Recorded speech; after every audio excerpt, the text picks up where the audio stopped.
اعوذ باللہ من الشیطان الرجیم، بسم اللہ الرحمن الرحیم۔ آج ہم بات کرنے والے ہیں بے نمازی کے بارے میں۔ 3 سوالات ہیں بے نمازی کے بارے میں، تارک الصلاۃ کے بارے میں کہ کیا ایسے شخص ہے جو تارک الصلاۃ ہے، بے نمازی ہے، اس سے میل جول رکھنا، اس کے ساتھ گھومنا پھرنا، آنا جانا اور اس کے ساتھ کھانا وغیرہ کھانا، یہ کیا حکم رکھتا ہے؟ اور دوسرا یہ کہ کیا بے نمازی کافر ہے، تارک الصلاۃ کافر ہے؟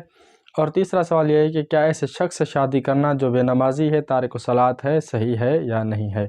تو اس کا جواب جاننے کے لیے آپ آقا سستانی کی ویب سائٹ پر بھی جا سکتے ہیں یا استفتاءات کے کتب میں بھی دیکھ سکتے ہیں۔ تو آقا سستانی فرماتے ہیں کہ ایسے شخص کے ساتھ میل جول رکھنا جو بے نمازی ہے، تارک الصلاۃ ہے، نماز کو اہمیت نہیں دیتا، یہ حرام نہیں ہے، حرام نہیں ہے۔ لیکن آپ جب اس کے پاس جاتے ہیں تو آپ نے اس کو تلقین کرنی ہے نماز کی کہ آپ نماز پڑھیں، تارک الصلاۃ نہ بنیں، اس کی بہت زیادہ مذمت کی گئی ہے۔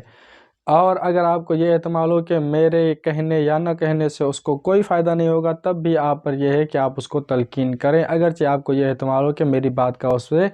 اس پہ کوئی فائدہ، کوئی اثر نہیں ہوگا۔ دوسرا سوال یہ کہ کیا بے نمازی اور تارک الصلاۃ جو نماز کو اہمیت نہیں دیتا وہ کافر ہے؟ کیونکہ روایات میں، احادیث میں لفظ کفر استعمال ہوا ہے، تو کیا واقعی میں وہ کافر ہو جاتا ہے یا یہ کفر یا اس کفر سے کچھ اور مراد ہے؟ تو آقا سستانی فرماتے ہیں کہ فقط نماز نہ پڑھنا یعنی فقط تارک الصلاۃ ہونا یہ سبب نہیں بنتا کہ انسان کافر ہو جائے،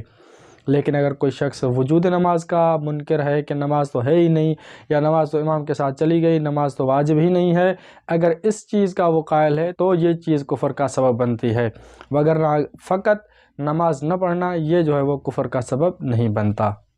تیسرا سوال جو آقا سستانی سے پوچھا گیا، ایک لڑکی نے پوچھا کہ میری ایسے شخص سے شادی ہونے والی ہے جو بے نمازی ہے، تارک الصلاۃ ہے، تو کیا شرعاً میں اس سے شادی کر سکتی ہوں؟ تو اس کے جواب میں آقا سستانی نے فرمایا کہ اگر تمہیں اپنی گمراہی اور منحرف ہونے کا خوف ہو تو شادی کرنا جائز نہیں ہے، یعنی اگر تم یہ سمجھتی ہو اور یہ خوف ہے کہ اگر اس کی صحبت میں رہوں گی تو مجھ پر بھی اس کا اثر ہو جائے گا، میں بھی بے دین بن جاؤں گی، تارک الصلاۃ بن جاؤں گی، یہ خوف اگر آپ کو ہے تو آپ ایسے شخص سے شادی نہیں کر سکتے